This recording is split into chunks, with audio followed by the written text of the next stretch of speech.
Irmãos, vamos abrir nossas Bíblias. Evangelho de Mateus, capítulo 10.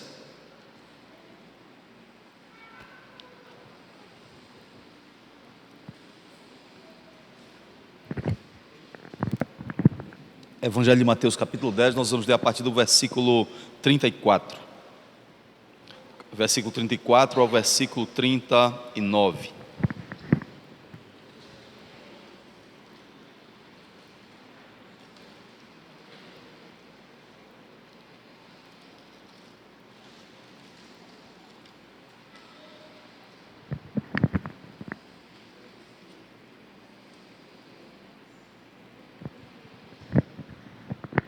Amém?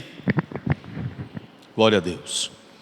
Hoje nós vamos meditar na palavra do Senhor sobre o príncipe da paz e a espada.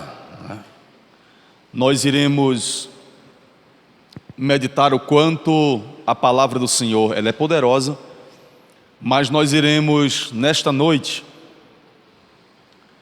dar início a uma série de meditações acerca das aparentes contradições que a palavra do Senhor traz. Por que isso? Porque nós temos estudado sobre culto, e depois que estudamos sobre o culto, a maneira que nós adoramos ao Senhor, a maneira que nós oferecemos ao Senhor a nossa adoração em culto, em oferta, sacrifícios e ministérios na presença dEle, né? Nós também começamos a meditar depois na maneira gloriosa que nós saímos depois do culto para falar ao mundo, para servir a Deus no mundo. Mas quando nós estamos servindo a Deus no mundo e pregando o Evangelho, levando a palavra do Senhor, algumas vezes as pessoas dizem que a Bíblia se contradiz. Eles não creem na Bíblia porque a Bíblia se contradiz. Então, de que maneira nós iremos servir a Deus no mundo? De que maneira nós vamos ensinar a palavra do Senhor? De que maneira nós vamos pregar o Evangelho e vamos lidar com essas aparentes contradições?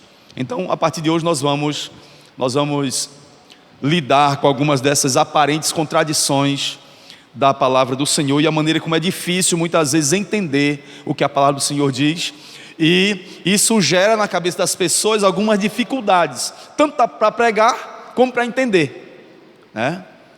E nós iremos meditar na primeira delas hoje, em Mateus capítulo 10, versículo 34 ao versículo 39. E como título dessa mensagem, tem o príncipe da paz e a espada, tá? O príncipe da paz e a espada. De que maneira nós podemos identificar as palavras de Jesus, Jesus que é o príncipe da paz, com as palavras que ele vai dizer agora nessa leitura. 34 diz assim: não penseis que vim trazer paz à terra.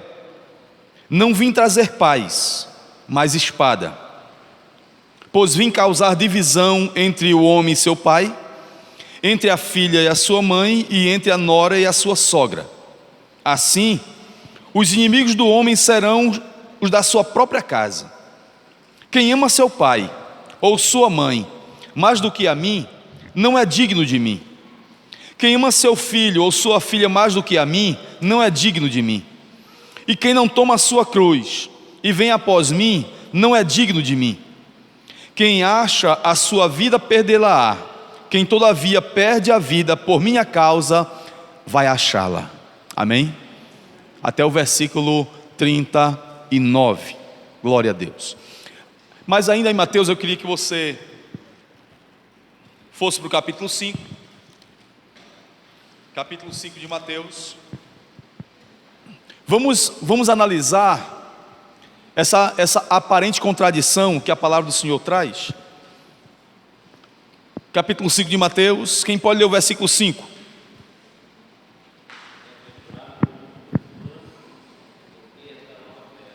Então, os mansos estão sendo exaltados aqui.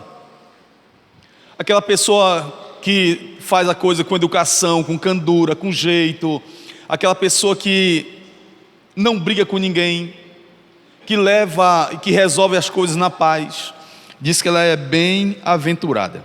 Quem pode ler o versículo 9?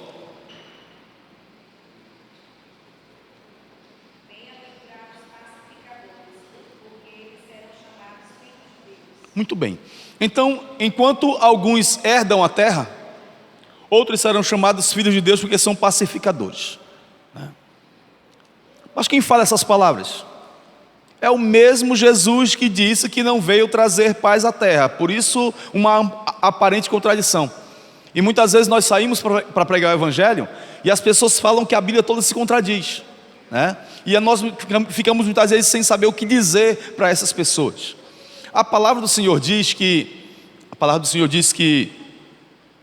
no versículo 44 de Mateus 5, quem pode ler o 44?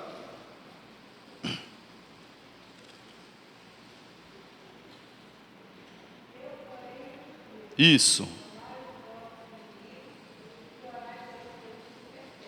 Isso. Então, orar pelos nossos inimigos, amar os inimigos, orar por aqueles que vos perseguem, nos faz ser filhos do Pai. Nós seremos conhecidos como filho do Pai se nós amarmos os inimigos, orar por aqueles que nos perseguem, né? Mas ele chega aqui no capítulo 10, ele diz que não veio trazer paz, ele veio trazer foi a espada. Ora, uma das grandes ferramentas da interpretação bíblica chama-se a hermenêutica, né? Uma das grandes ferramentas que nós temos para entender o texto bíblico chama-se a tradução. Você pega o Novo Testamento aqui, você traduz do grego. Se está no Antigo Testamento, você tem traduzido do hebraico. Isso se chama exegese, a tradução e a exegese. Você extrair do texto, né, daquela língua da onde se originou o texto, o sentido, o significado, a maneira que aquele escritor queria dizer. Existe uma outra ferramenta, além da tradução e da extração do sentido do texto, existe uma outra ferramenta que é a hermenêutica. A maneira como você pega o ensino e aplica ele. Em que situação isso foi dito? Quando isso foi dito? Para quem isso foi dito? Como viviam essas pessoas? O que estava acontecendo naquele momento para que aquela palavra fosse dita? Isso é hermenêutica. E dentro das chaves hermenêuticas, ela ensina que a Bíblia explica a própria Bíblia, né?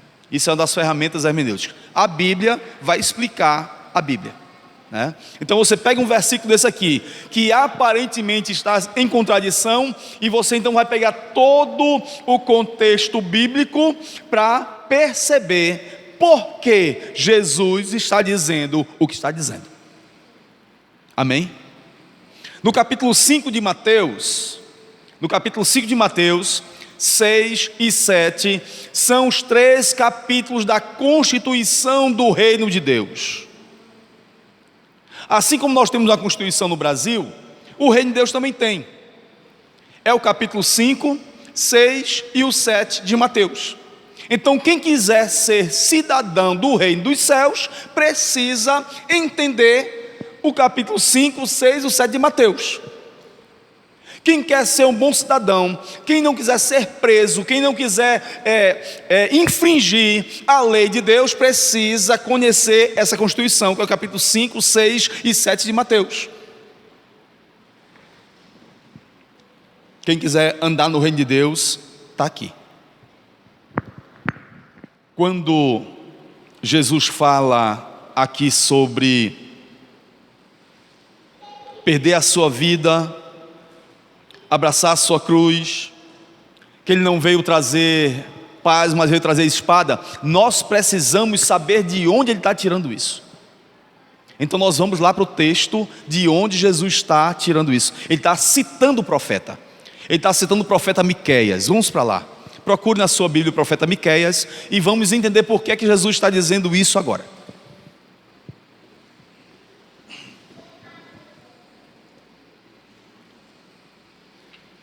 Por isso que muitas vezes é difícil compreender, e nós estamos chamando a igreja para nós trabalharmos essas possíveis contradições do texto bíblico, para que a gente possa ter mais habilidade com o texto e saber por que essas coisas se originaram. Miqueias capítulo 7. capítulo 7 de Miqueias. Quem pode ler o versículo 5?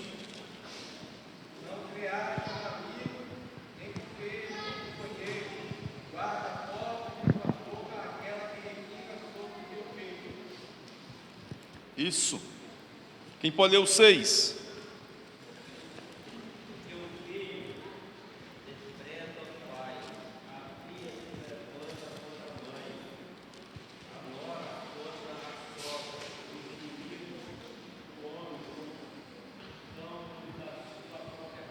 Muito bem.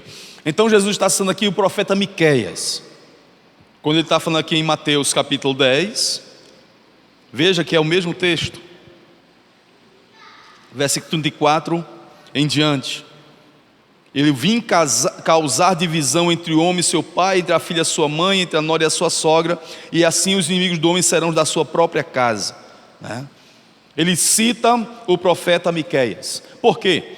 Porque o estado espiritual de Israel no tempo do profeta Miqueias é o mesmo estado espiritual do tempo de Jesus e é o mesmo estado espiritual do nosso tempo.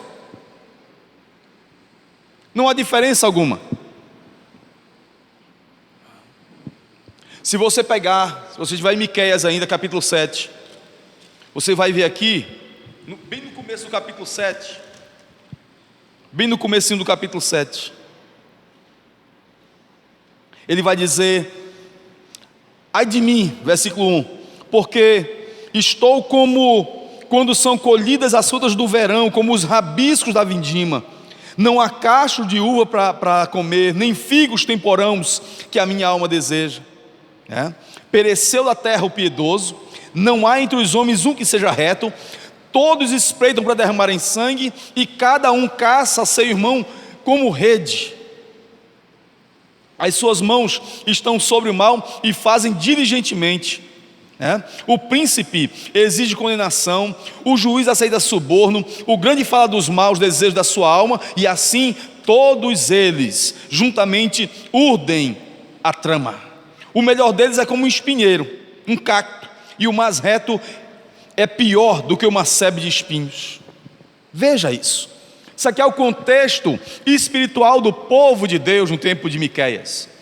Isso aqui também é o mesmo contexto espiritual do tempo de Jesus. E quando você lê esse texto e olha para a sociedade hoje, você percebe que é a mesma coisa. Amém? Então observe que a palavra do Senhor, ela é atual.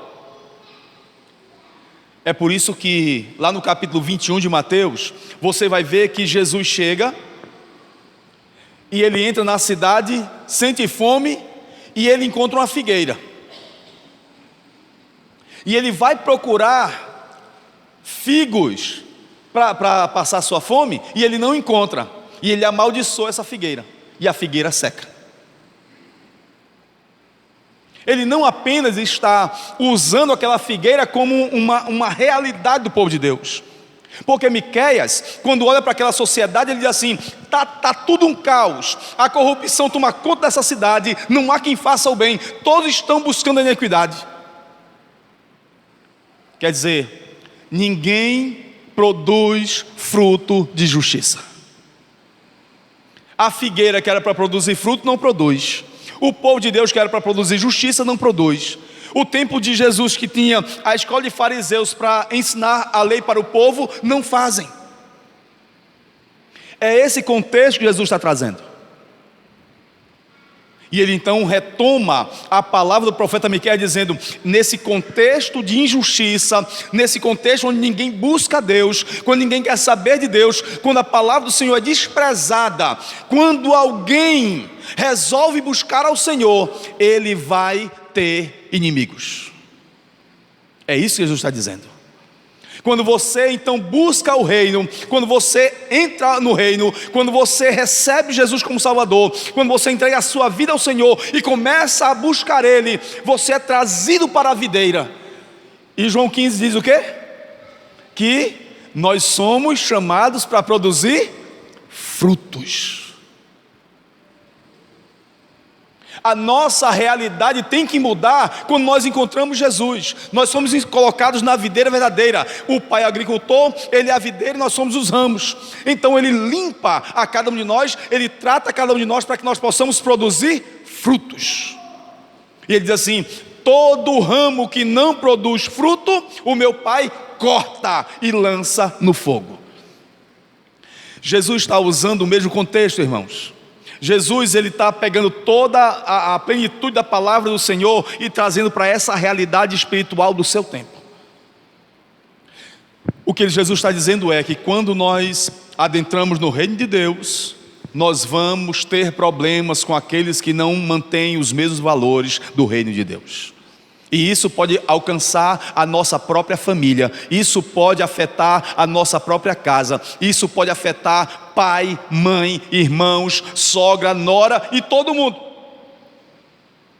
É isso que Jesus está tentando mostrar para cada um de nós. Versículo 34 de Mateus 10. Não penseis que eu vim trazer paz à terra. Não vim trazer paz, mas a espada. Irmãos, essa espada não é violência, nem física, não é violência moral. Não é isso que Jesus está dizendo, não. Violência verbal, violência física, não é isso. Essa espada significa a ruptura dos padrões, a ruptura dos valores, né? Você vai ter que romper com os valores que o mundo traz, né? E vai ter que abrir mão de tudo que é a ideologia desse mundo, um mundo que é rebelde à palavra, um mundo que é rebelde à vontade de Deus, e você vai ter que cortar laços com esse mundo, com esses valores, com essa cultura, e você vai ter que abraçar a cultura da cruz e a cultura do reino de Deus. Amém? E vai ter que produzir um fruto diferente. Frutos de justiça diante da glória de Deus. Irmãos, quando algumas pessoas, eu não sei se você já presenciou, ou já experimentou, já aconteceu com você, ou conhece alguém que fez, mas todos nós temos uma história de que alguém que quando conhece ao Senhor, ou que vai ser crente, ou ele entra para a igreja, ou ele se converte, ele queima roupa, ele queima CD, ele queima televisão, ele queima um bocado de coisa, ele quebra, né? Há pessoas assim. Algumas coisas são necessárias mesmo. Você não precisa ser radical e sair quebrando tudo dentro de casa. Aí chega no altar, o altarzinho da mãe dele, que é devota, aí ele chega e quebra a santa, e ele queima os quadros dos santos, e quebra o crucifixo dela, e joga tudo fora, e faz um montão no quintal e queima. Aí você pega uma briga com a mãe, né? Você pega uma briga com os irmãos e fica aquela celeuma dentro de casa. Aí o pai chega e diz: essa TV não presta porque isso aqui é cor do demônio. Aí pega a TV, joga no chão, e os filhos ficam sem saber o que fazer, sem brincar com nada, sem assistir nada, e fica aquela confusão porque ele agora conhece Jesus, né? Tem essas radicalidades, tem. Mas não significa que não tenha que haver rupturas. Sim, a espada é justamente para cortar laços. A espada não é violência, a espada é o rompimento de propostas. Amém? E existem coisas realmente que precisam ser tiradas da nossa vida, né? Muitas vezes a pessoa tem uma atividade, um trabalho que não condiz, né? Não condiz. Aí o cara é traficante, ganhou a vida sendo traficante. E agora? Ele vai viver na igreja, vai carregar a Bíblia, ele vai dizer que a crente vai manter a mesma profissão? A mesma atividade econômica dele? Não pode, tem que romper. Tem que romper. O cara é dono de um bar, aí ele recebe Jesus como Salvador, e o que ele vai fazer? Ele vai continuar no bar dele? Como é que vai ser? Tem um caso de uma igreja no interior que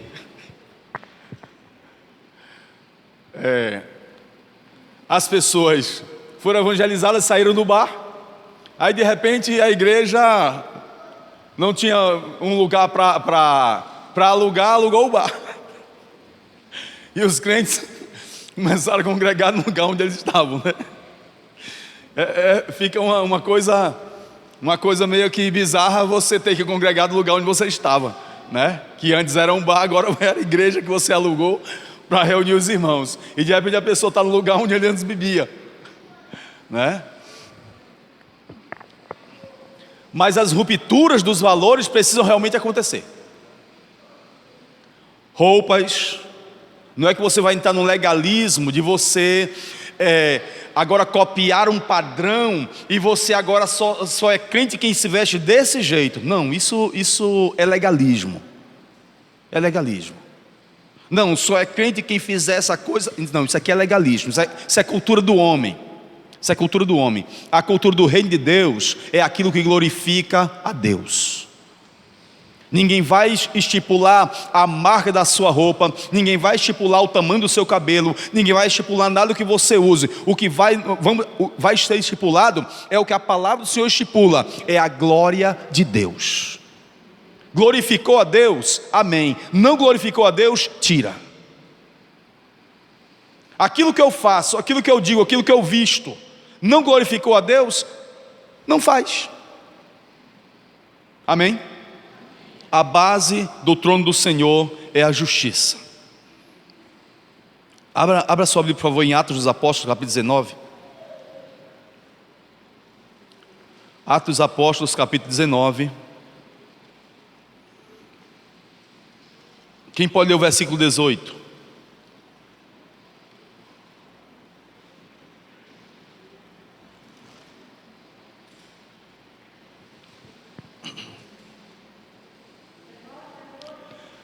Atos 19, versículo 18,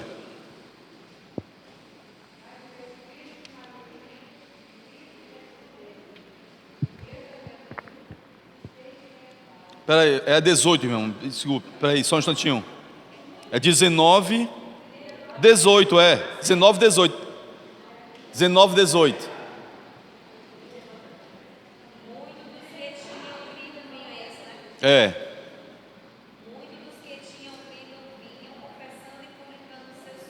Isso. Muitos daqueles que haviam crido, qual era a atitude deles agora? Eles estavam denunciando publicamente, confessando os seus feitos, as suas obras. Quem pode ler o 19?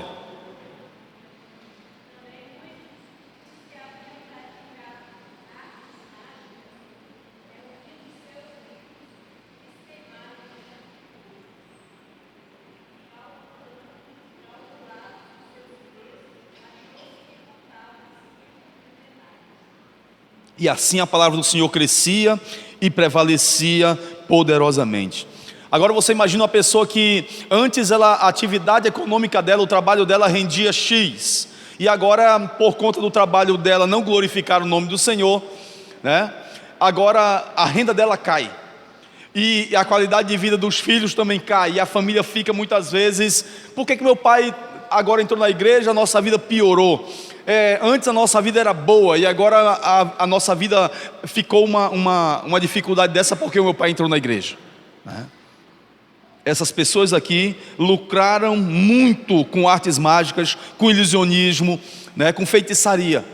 E quantas vezes a pessoa lida com feitiçaria, lida com idolatria, com tanta coisa que não edifica, que não glorifica o nome do Senhor, e quando ele recebe Jesus como Salvador, a vida dele dá uma guinada. Muitas vezes piora, muitas vezes fica difícil de lidar, e a família fica toda contra ele.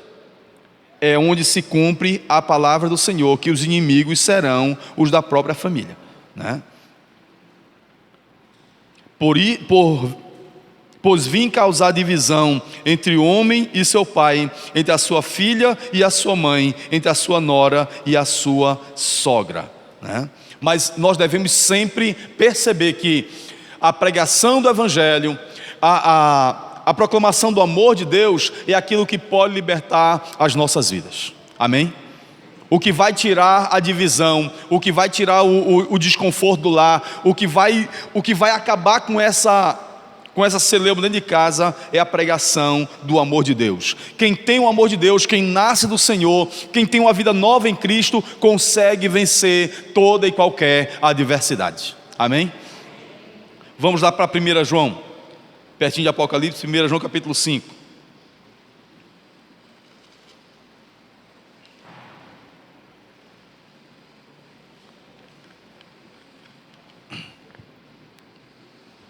Primeira João capítulo 5. Quem pode ler o versículo 3?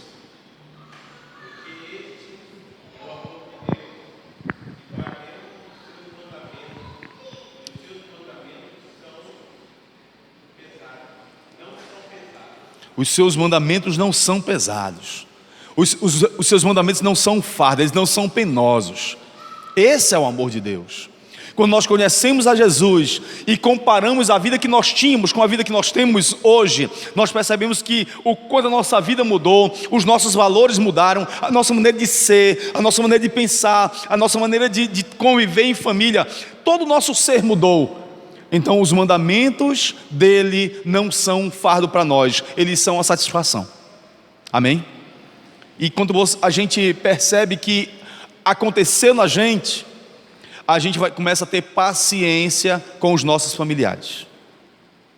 Porque aquilo que aconteceu em nós, a experiência que nós tivemos com Jesus, nos faz amar o outro, a ponto de ter um pouquinho de paciência para que Deus se revele a eles também. Aí é por isso que a esposa tem paciência com o esposo, é por isso que a mãe ora pelo seu filho, e assim vai até que o Senhor entre com a providência para salvar também todos eles. Por quê? Porque Ele fez uma diferença. O amor de Deus fez uma diferença na sua vida, e os seus mandamentos para mudar a vida dele não foram um fardo, não foram penosos, foram uma bênção. Quem pode ler o versículo 4?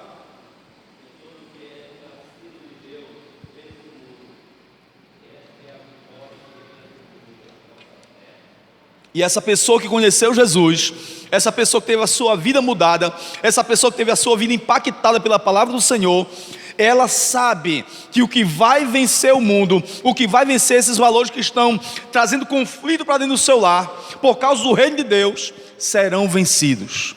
Essa é a vitória que vence o mundo, a nossa fé. A nossa ferramenta para vencer o conflito, a inimizade que o Evangelho traz e que o reino de Deus traz, é a fé. É a fé que vai nos fazer vencer a dificuldade, a incredulidade de toda a nossa família. Amém? Só a fé pode fazer isto. Quem pode ler o versículo 5?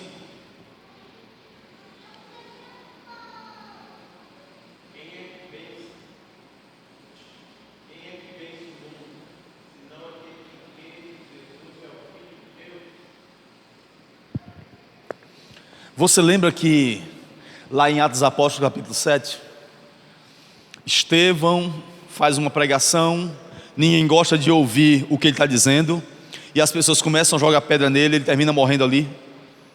Mas ele, antes de morrer, ele diz: Senhor, não imputes pecado a eles, né? E ele diz assim: eu contemplo os céus abertos. Eu contemplo os céus abertos. A gente percebe que todos eles venceram por essa fé, e todos eles deram a sua vida, os apóstolos deram a sua vida, e se cumpriu na palavra deles o que a palavra do Senhor diz assim: bem-aventurados os mansos, porque eles herdarão a terra. Bem-aventurados os pacificadores, porque deles é o reino dos céus. Eles mesmo perseguidos, mesmo em conflito, mesmo que enfrentando a dificuldade do mundo e os valores que o mundo tinha, eles deram a sua vida,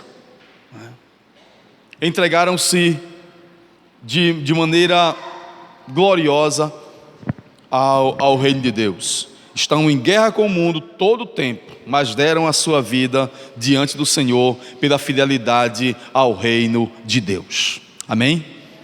Então, que espada é essa? É a espada da ruptura com os valores do mundo. Espada não é a violência verbal, não é a violência física. Quando a gente é crente, quando a gente chega na igreja, a gente não vai brigar com os outros, nem criar um problema na nossa família, não. A gente vai ganhar a vida deles com fé, amém? Essa é a vitória que vence o mundo, a nossa fé. Então, se nós temos problemas com esposa, com marido, com filho, com tanta coisa que é dificuldade da nossa caminhada com Deus, é a fé que nos faz vencer, amém? Mantenha firme a sua convicção com o Senhor, porque o fruto da justiça vai prevalecer, amém? Ruptura, violência aqui é de valores, e aquele que é nascido de Deus vence. O que é nascido de Deus vence. Se você é nascido de Deus, Deus vai lhe possibilitar vencer. Não importa qual seja o problema, não importa qual seja o conflito dentro de casa, Deus vai lhe fazer conhecer a vontade dEle e vai dar a você a capacidade, a instrumentalidade necessária para que você, pela fé, vença essa tribulação. Uma segunda coisa está no versículo 36, Mateus 10, versículo 36.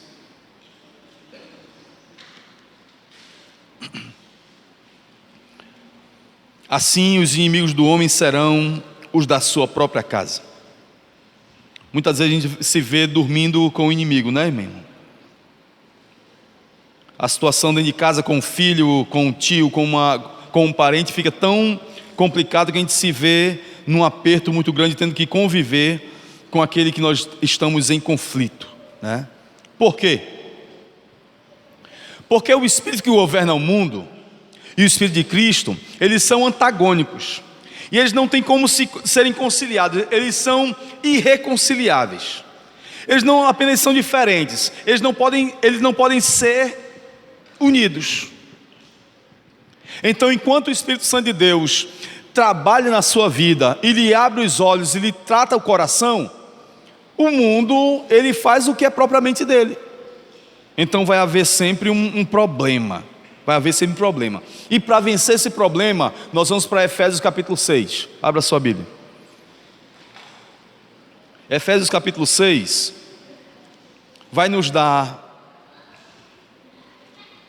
uma ideia de por que é que essa guerra que fica na nossa vida, no nosso lar muitas vezes, na nossa família, ela muitas vezes não é entendida. E muitas vezes a palavra do Senhor, as pessoas dizem, não, a palavra do Senhor se contradiz. Não se contradiz, porque a nossa vida realmente é uma guerra. Os nossos inimigos muitas vezes são da nossa própria casa. Mas que inimizade é essa? Que guerra é essa que a gente tem?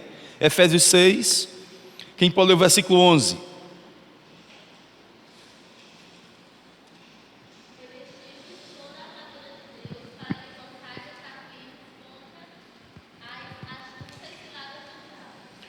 A armadura de Deus é justamente para você ficar firme. A armadura de Deus é justamente para que a gente não desvaneça no caminho, não seja atingido por qualquer coisa. Porque tudo que é conflito dentro de casa nos aflige. É uma palavra, é uma atitude, é uma situação, é uma decisão. Então tudo isso afeta a gente. Paulo, ele disse que nós devemos nos revestir de toda a armadura de Deus para poder ficar firme. Porque toda a dificuldade que nós enfrentamos em casa são também umas ciladas, são armadilhas que Satanás coloca sobre também os nossos passos, né? Então ele diz assim, revista-se de toda a armadura de Deus. O versículo 12, ele diz como é a estratégia, porque a nossa luta não é contra o sangue nem a carne, e sim contra principados, potestades, contra dominadores deste mundo tenebroso, contra forças espirituais do mal nas regiões celestes. Portanto, tomai toda a armadura de Deus para que possais resistir no dia mau, e depois de ter desvencido tudo, permanecer inabaláveis. Amém? De modo que ele está ensinando aqui para a gente que os da nossa casa serão também inimigos. É um pai que não é crente, é um filho que não consegue mais vir para a igreja, é aquela pessoa que reclama todo o tempo daquilo que você faz, você não tem como orar, você não tem paz para vir à igreja, você não tem tranquilidade para exercer o ministério, porque tudo vira um conflito na sua casa. São pastores que largam os ministérios porque os filhos não andam de acordo com a Escritura. Ele diz assim: mas como é que eu vou pregar lá na igreja se os meus próprios filhos não conseguem ser crentes? Aí fica um conflito, um dilema. Ele fica questionando a sua vocação, questionando o seu chamado, porque ele não consegue fazer nem alguma coisa pela sua própria família. Mas quando você olha para a palavra de Deus, Eli também era um sacerdote do Senhor, mas os filhos de Eli não andavam direito na casa do Senhor.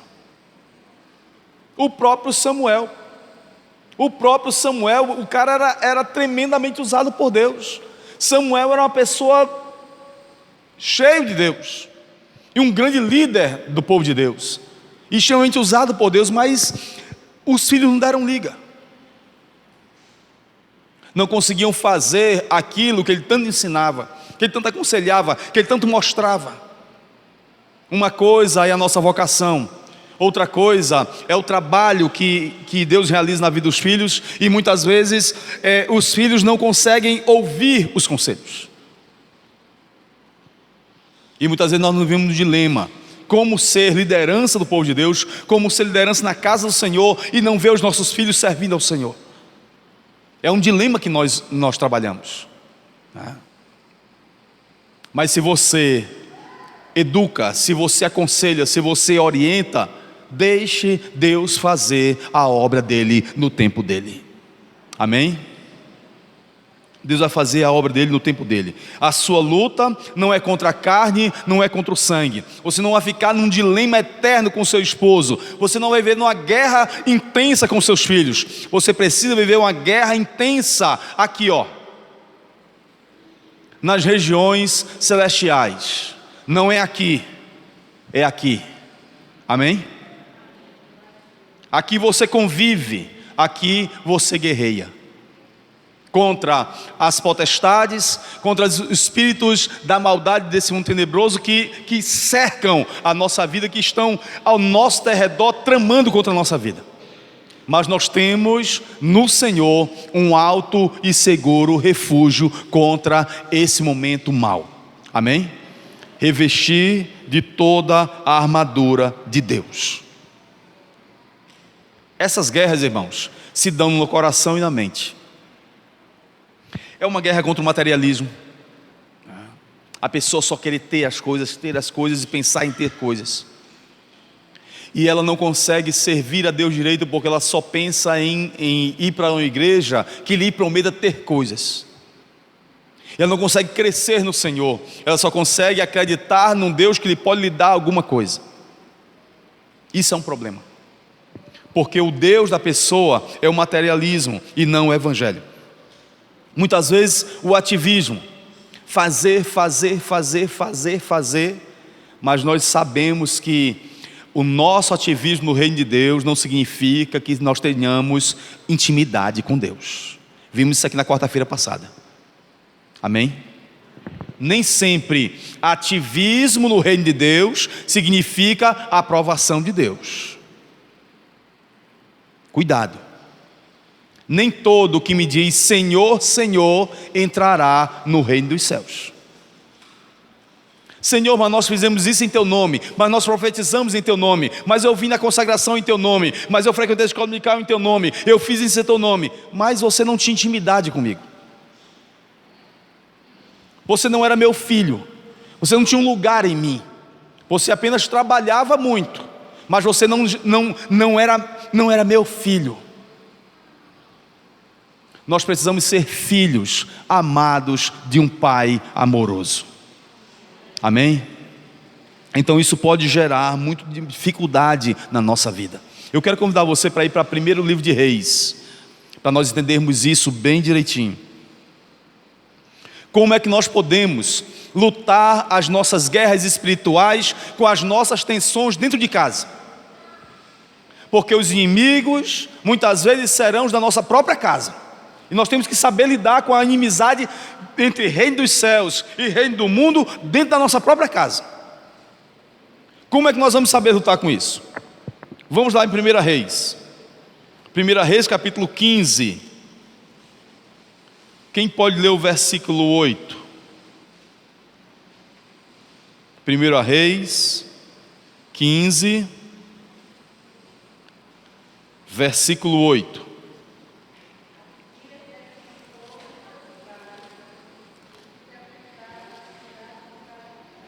Muito bem.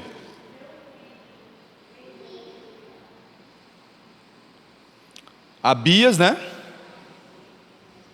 Descansou com seus pais, isto é, ele faleceu. Então sepultaram na cidade de Davi. E Asa era filho de quem? Asa era filho de Abias, reinou no seu lugar. Muito bem, então vamos no mesmo capítulo 15. Quem pode ler o versículo 9?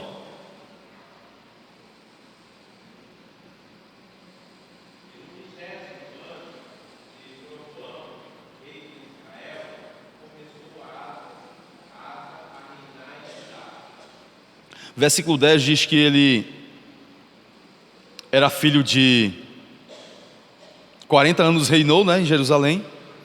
O nome da sua mãe era Maca, filha de Absalão. Quem pode ler o versículo 11 para mim?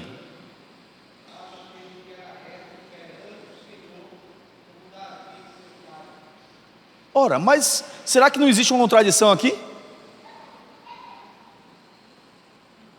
No versículo 8 diz que Asa era filho de Abias. No versículo 11 diz que Asa fez o que era reto perante o Senhor, como Davi, seu pai. Só que Davi era o trisavô de Asa. Davi, Salomão, Roboão, Abias, Asa. Abias era pai, Roboão era avô, Salomão bisavô, Davi trisavô. Mas aqui ele diz que Asa fez o que era reto perante o Senhor, como Davi seu pai. Isso significa que a aprovação de Deus sobre a vida do rei Asa se deu não porque ele repetiu os pecados do seu avô Roboão, não porque ele fez a mesma maldade que fez o seu bisavô Salomão, não que ele fez a mesma maldade do seu pai, não, ele foi resgatar a unção do Senhor e a graça de Deus que havia na linhagem dele, no seu trisavô. E ele andou num caminho de retidão, da mesma forma que Davi, o seu trisavô, andou com Deus e andou segundo o coração e a vontade de Deus. Ele resolveu confrontar toda a maldade da sua família e resolveu servir a Deus na mesma integridade do seu trisavô. Ele rompeu com a maldade, ele rompeu com a idolatria, ele rompeu com tudo aquilo que desviava do caminho do Senhor. Ele cortou os laços, os padrões e os princípios da maldade que estavam escravizando a sua família. E ele resolveu andar com Deus quando ninguém mais na sua família andava. Isso é ter os inimigos dentro do próprio lar. Quando nós temos os inimigos morando com a gente, inimigos do evangelho, inimigos do bem, inimigos da justiça, inimigos da obra de Deus e da vontade do Senhor, nós temos que manter a nossa fidelidade ao Senhor. Não importa que sejam os nossos parentes, mas nós temos uma fidelidade a zelar com o reino de Deus, com o evangelho e com a vontade do Senhor. Amém? Observe que esse menino, esse rapaz, quando começou a reinar, reinou 40 anos, mas ele foi pegar exemplo lá na história. Ele rompeu com os padrões da sua família aqui, e ele foi buscar um padrão santo e poderoso do exercício de Davi, porque ele agradou ao Senhor, e ele resolveu também agradar ao Senhor. No mesmo capítulo 15, quem pode ler o versículo 12?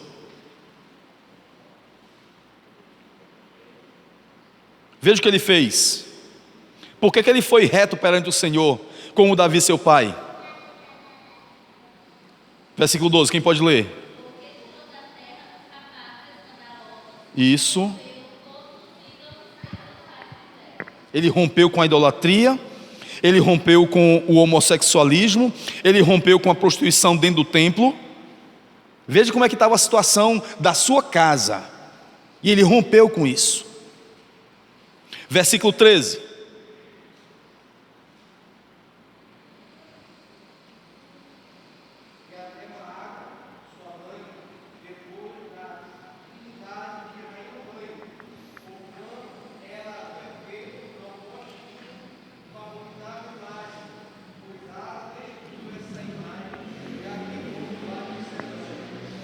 Muitas vezes nós temos dificuldade de contrariar a nossa mãe. Nós amamos tanto. Mãe é um ser que Deus colocou do nosso lado que a gente fica assim, cheio de dedo para contrariar. Por mais que ela esteja errada, mas a gente chega com todo jeito assim para dizer que ela está errada. Porque é mãe. Não tem coisa mais no mundo que a gente ama mais do que mãe. Você vê no dia da festa da mãe aqui na igreja, tem trono, tem um bocado de coisa. No dia do pai não tem nada. Por quê? Porque, pai, valoriza a mãe demais. Mãe é uma coisa linda.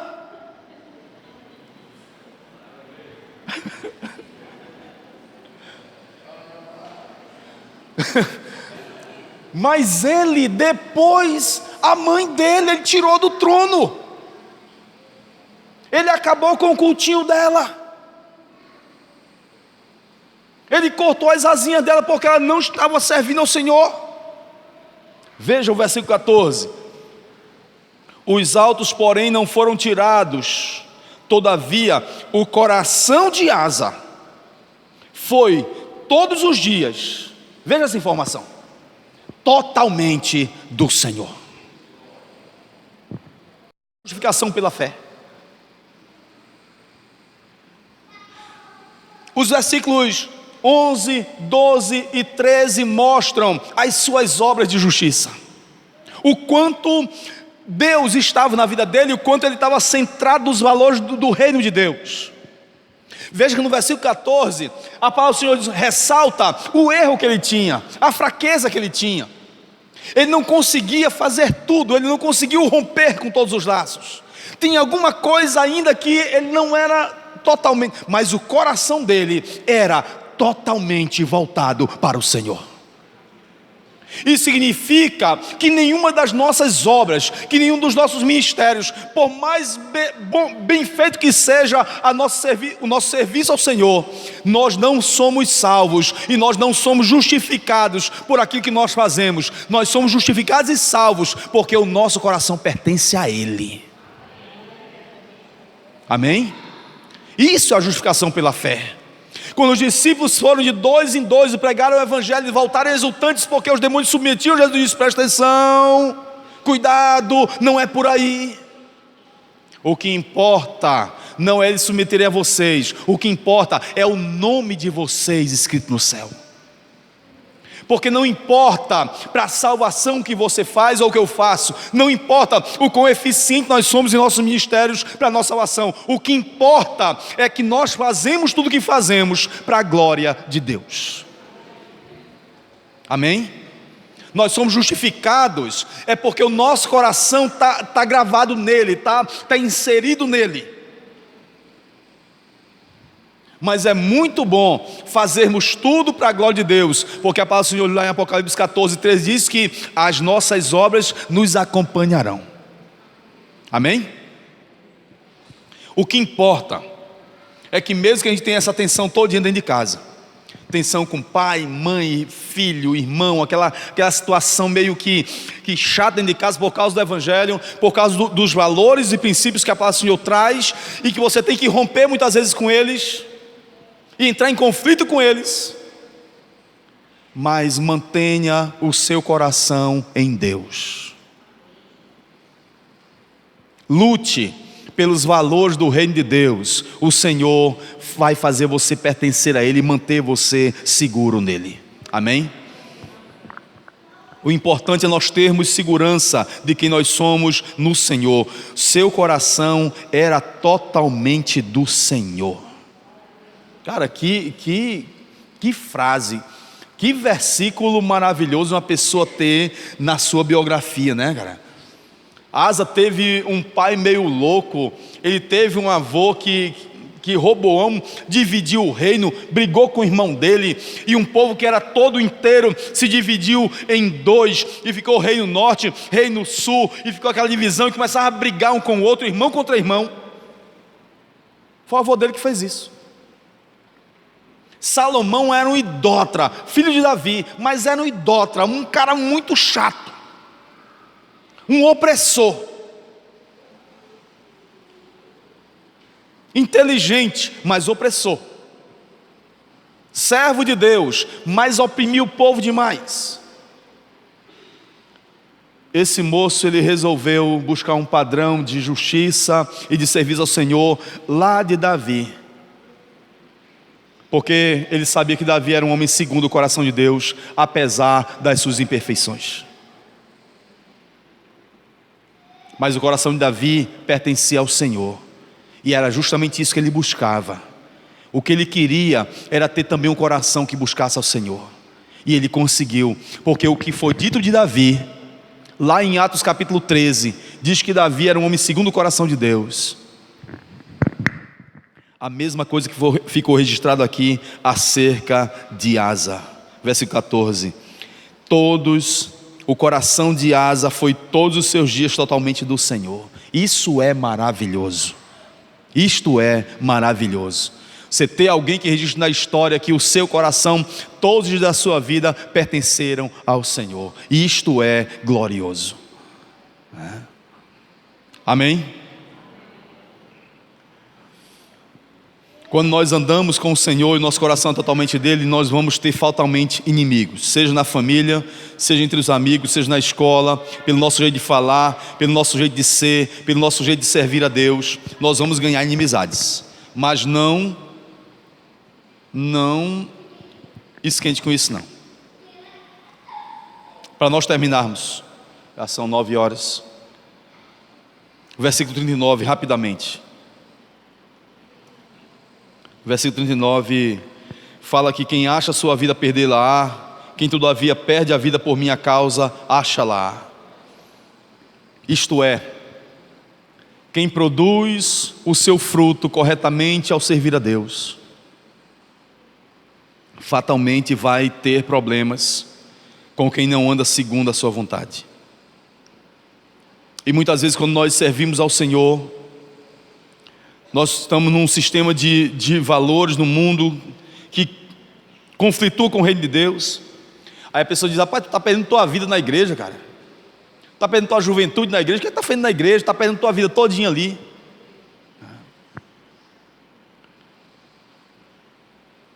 E nós sabemos que não. Abra sua Bíblia em Lucas 12. Lucas 12, versículo 15.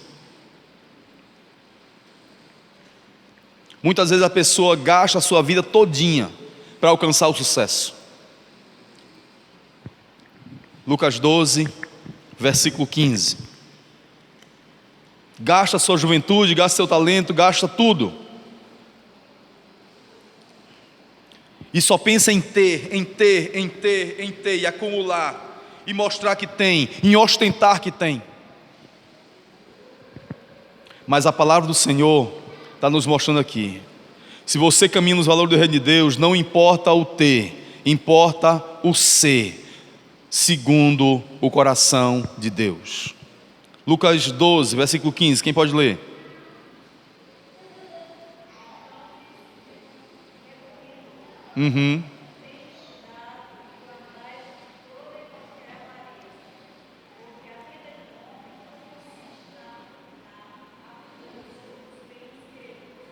Muito bem. A vida de uma pessoa não consiste na abundância dos bens que ele possui. É por isso que ele fala: de que adianta você ganhar o mundo inteiro e perder sua alma? A nossa vida e a nossa nosso esforço, toda energia gasta no trabalho que nós realizamos, na maneira como nós ganhamos o sustento, a maneira como nós acumulamos as coisas, não pode de maneira nenhuma vedar o nosso rosto e o nosso alvo daquilo que o Senhor quer para a nossa vida. Nós não podemos perder a nossa salvação. Salvação não se perde, mas nós não podemos perder todo o empenho da nossa alma, nós não podemos perder ministérios, nós não podemos perder tempo da nossa vida, nós não podemos perder as oportunidades que nós temos em busca de uma coisa que não satisfaz. Porque a vida de um homem não consiste na abundância dos bens que ele possui. Aí Pedro chega para Jesus e diz: Senhor, mas nós deixamos tudo para te seguir, será que a nossa vida não vai valer a pena em nada? Você pergunta: Senhor, mas eu deixei o mundão, vim para a igreja, e eu não negociei os valores, eu agora ando nessa postura do reino, eu abracei o reino, eu abracei a cruz, eu entendi a proposta do reino de Deus, eu quero ser discípulo do Senhor, eu amo ser discípulo do Senhor, mas será que não tem recompensa nenhuma para isso? Tem. Volte para Mateus 19. Pedro faz essa pergunta para Jesus, e muitas vezes nós temos pessoas que se fazem esse mesmo questionamento. E nós, Senhor? Mateus 19, versículo 27. Então Pedro lhe falou. Quantos acharam? Eis que nós tudo deixamos e te seguimos. Que será, pois, de nós? Jesus lhe respondeu: em verdade vos digo que vós, os que me seguistes, quando na regeneração o Filho do Homem se assentar no trono da sua glória, também vos assentareis em 12 tronos, para julgar as 12 tribos de Israel. Todo aquele que tiver deixado casas, irmãos, irmãs, e pai, mãe, ou esposa, ou filhos, ou campos, por causa do meu nome, receberá muitas vezes mais e herdará a vida eterna. Amém? Então você percebe que isso é uma aparente contradição? Jesus não está se contradizendo no que ele está falando. Ele quer sim que nós sejamos mansos, quer que nós sejamos sim pacificadores. E essa tensão, essa guerra que se estabelece por causa dos valores do reino de Deus, se estabelece nos amigos, na família, nos parentes, no lar, é uma tensão de uma guerra espiritual. Amém? Não é uma guerra com as pessoas, é uma batalha que se dá aqui, com armas espirituais, com sentido espiritual, e é vencida pela fé e na dependência de Deus. Quando o nosso coração é totalmente dele, nós somos tratados pelo Senhor para andar com Ele, e o nosso andar com o Senhor, e através da nossa fé, nós também iremos ver o trabalho de Deus, o agir de Deus no meio da nossa família. Amém? Então não há contradição. Quando a gente percebe todo o contexto do que Miqueias estava vivendo, do que Jesus está vivendo, do que nós estamos vivendo, nós percebemos que são as mesmas guerras, são as mesmas figueiras secas, são as mesmas figueiras sem fruto. E nós temos que estar na videira verdadeira para nós andarmos com o Senhor e produzir frutos de justiça para a glória do nome de Deus. Amém? Que o Senhor nos abençoe. Que o Senhor edifique as nossas vidas. Não é só ser evangélico. Não é só dizer: não, eu estou na igreja. Não. Meu irmão, entenda de uma vez por todas: a porta do reino dos céus não passou por reforma, ela continua estreita. A porta é estreita e o caminho é apertado. Então, essas bagagens que muitas vezes nós trazemos do mundo, não dá para passar com elas na porta estreita. Para abraçar a cruz, não dá para você estar cheio de pacote, cheio de bagagem. Para abraçar a cruz você tem que estar com as mãos limpas. E uma bagagem grande que você traz do mundo, esses valores que o mundo traz, de querer ter as coisas e ganhar o mundo todo, você não vai conseguir passar pela porta estreita, cheio de uma bagagem que não é sua. Ou você passa confiado na obra de Jesus Cristo pela sua vida, ou você vai ficar de fora e vai procurar uma porta larga. Não procure a porta larga, porque a porta ainda é estreita. Amém? Vamos ficar de pé. Ore ao Senhor nesse momento, você fale com o Senhor.